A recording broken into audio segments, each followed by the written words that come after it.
గారు ముసుముసు నవ్వులు నవ్వుకుంటున్నారు, లేట్గా జాయిన్ అయ్యారు. బట్ ఎందుకో ఆనందం పట్టలేకపోతున్నట్టున్నారు. బట్ ఓకే, మీ సభల్లో ముఖ్యంగా లోకేష్ గారు చాలా పాలిష్డ్ లీడర్గా మాట్లాడుతున్నటువంటి పరిస్థితులు కనబడుతున్నాయి. చాలా మెరుస్తూ మాట్లాడుతున్నారు మీలాగా ఆయన కూడా. నిన్న స్పీచ్లో కూడా ఏపీ ప్రభుత్వానికి లేదా ప్రభుత్వానికి సంబంధించిన ప్రజాప్రతినిధులకి నేను ఒక మూర్ఖుడినే అంటూ కూడా ఒక మాట మాట్లాడారు. అలాగే ఎందుకండి అంత ఘాటైన విమర్శ, ఏపీకి జగనన్న ఒక క్యాన్సర్ గడ్డ లాంటోడు అంటూ కూడా అంత ఘాటైన విమర్శలు చేయాల్సిన అవసరం ఏంటి? ఇంకా నోటిఫికేషన్ కూడా రాలేదు. ప్రజలకి అంత ఘాటైన విమర్శల్ని పంపించడానికి గల కారణాలు ఏంటి? అండ్ రెడ్ బుక్ గురించి కూడా చాలా ఘాటుగా స్పందిస్తూ వస్తున్నారు ఆయన, చాలాసార్లు ప్రస్తావిస్తున్నారు. ఆ రెడ్ బుక్ గురించి కూడా ఏంటి, అసలు రెడ్ బుక్ లో ఏముంది, ఎంతమంది పేర్లు ఇప్పుడు వరకు నోట్ చేశారు, ఎంతమంది మీద మీరు చర్యలు తీసుకోబోతున్నారు రేపు ఒకవేళ అధికారంలోకి వస్తే?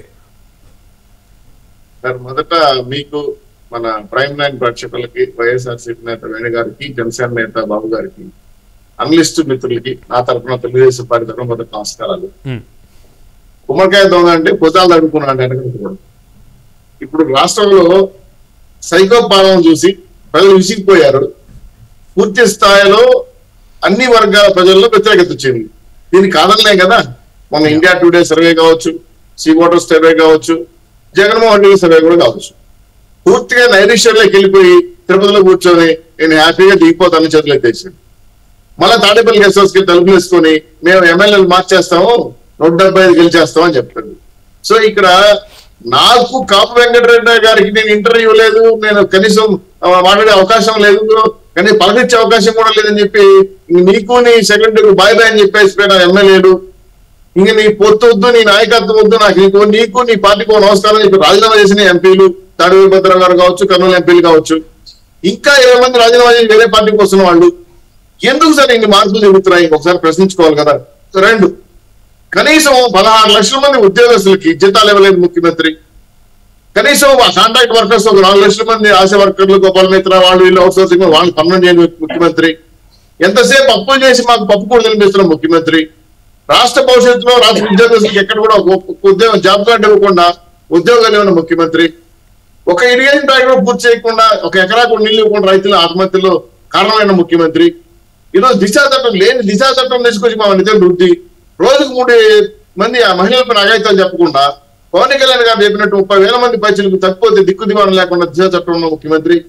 ఈ రాష్ట్రంలో రాజధాని లేని ముఖ్యమంత్రి, పోలవరం పూర్తి చేయలేని ముఖ్యమంత్రి, 1 రూపాయి చేతగాడు మా ముఖ్యమంత్రి. విలాసమైన భవనాలు కట్టుకొని బ్రహ్మాండంగా దేశంలోనే అత్యంత ధనవంతుని ముఖ్యమంత్రి. మరి ఎందుకు అనకూడదు సార్? నాకు అర్థం కావడం లేదు. మీరేమో హ్యాపీగా లండన్ లోనో లోటస్ పాండ్ లోనో లేదా వైట్ హౌస్ లో కూర్చొని నిద్రపోతున్నారు 1,000 కోట్ల రూపాయలు సంపాదించుకొని. ఇక్కడ 25 లక్షల నియోజకవర్గానికి 5 లక్షలు ఇల్లు ఇస్తానన్నాడు. 25 లక్షల పైసలకు ఇల్లు ఇస్తానన్నాడు రాష్ట్రం. ఎక్కడ ఇచ్చాడు? అంతే పులివెందులకు వెళ్దాం, పులివెందుల్లో 5,000 ఇల్లు ఇస్తానన్న జగన్మోహన్ రెడ్డి 5 ఇల్లు అనవ ప్రాజెక్టులు నిలిచిపోయింది. ఆయన సొంత నియోజకవర్గంలో ఉన్న ఫేస్ సెంటర్ లో 12 మంది డాక్టర్స్ ఉంటే 3 ఉన్నారు. మొన్నటి వరకు బస్ స్టాండ్ లేదు. 3 సార్లు కొబ్బరి కొట్టిన స్టీల్ ప్లాంట్ కి దిక్కు దివాణాలు కాంపౌండ్ కూడా కట్టలేదు. కడప నుంచి బెంగళూరు రైతులు చేస్తారంటే మాకొద్దు అని రచించేసి కేంద్ర ప్రభుత్వం ఖాళీ చేసి పెట్టేశాడు. మొన్నటి వరకు వైజాగ్ జోన్ ఇస్తాను 53 ఎకరాలు భూమి వంటి కూడా చేతులు ఎత్తేసిన ముఖ్యమంత్రి. ఇన్ని రకాలుగా రాష్ట్రాన్ని విధ్వంసం చేసిన ముఖ్యమంత్రి ఎందుకు అనకూడదు, ఎందుకు విమర్శించకూడదు? ఇది ప్రశ్న. ఇప్పుడు మీరు చూడండి, మా రాష్ట్రంలో మా పిల్లలకు ఉద్యోగాలు ఫీజు రీయింబర్స్మెంట్ పేరుతో సర్టిఫికేట్ లేకుండా ఆపేశారు.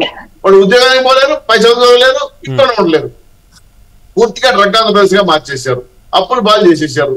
ఇటువంటి సిచ్యువేషన్ లో రెడ్ డైరీ ఎందుకు రాశాం?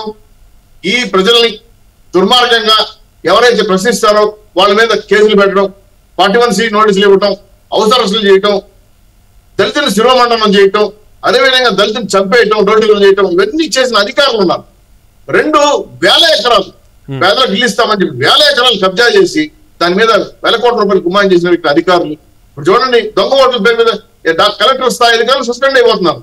ఇట్లాంటి తప్పుడు దాడుల పైన అధికారుల పేర్లను రాసుకున్నారు.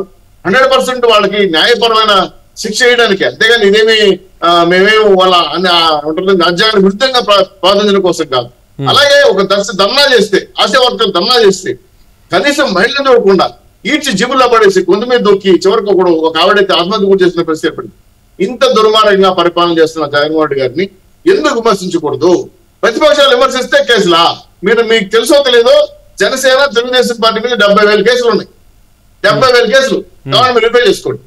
అమరావతి రైతులు సార్ వాళ్ళు ఏమైనా ఉగ్రవాదులు సార్ 2,600 కేసులు పెట్టారు సార్. ఏ సార్ మైండ్ ఏమన్నా వాళ్ళు ఏమన్నా రాష్ట్రానికి సవాల్ తీసుకొచ్చి పెట్టారా? అంతెందుకు సార్ 900 కార్యకర్తలు చనిపోయినా సార్ మా వాళ్ళు 900 మంది 247 కేసులు హైకోర్టులో రాష్ట్ర ప్రభుత్వం ఓడిపోయింది సార్. ఇంత దుర్మార్గంగా పరిపాలన చేసిన ముఖ్యమంత్రి మా సైకో ముఖ్యమంత్రి ఈ రాష్ట్రానికి పనికొస్తాడా? అవసరమా? మాకు ఈ బాధ కష్టాలు అవసరమా? దానికోసం లోకేష్ గారు కలమెత్తాల్సి వచ్చింది. యువగణం బ్రహ్మాండం సక్సెస్ అయింది, వారాయి బ్రహ్మాండం సక్సెస్ అవుతా ఉంది, కదిలిరా తెలుగుదేశం పార్టీ పిలుస్తున్న సక్సెస్ అవుతా ఉంది. ఇవన్నీ చూసిన తర్వాత జగన్మోహన్ రెడ్డి గారికి శివరంగా వచ్చేసింది. ఆయన